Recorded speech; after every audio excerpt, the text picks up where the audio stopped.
Hey there! We've got an awesome plugin to kick off December. It's called Wavebox by AudioThing, and guess what? You can get it for free with any purchase this month.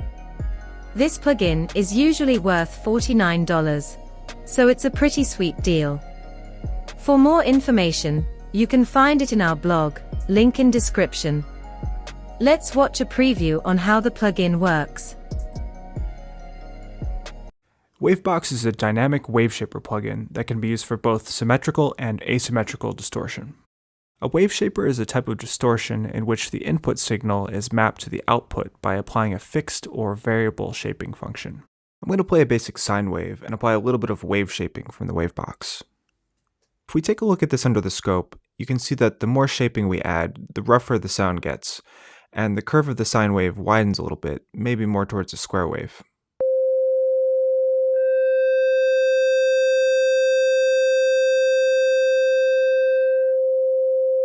This is symmetrical distortion, meaning that the shaping function is applied to both positive and negative parts of the input signal, generating odd harmonics. So if we want to try some asymmetrical distortion, just click on the plus-minus button. This applies the shaping function to only the positive part, which generates mostly even harmonics.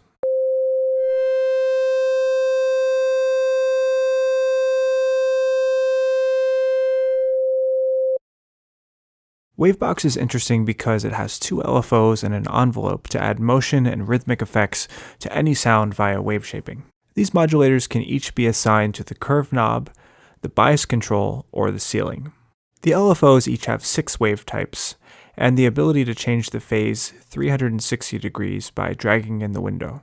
You can sync these to your host for rhythmic effects.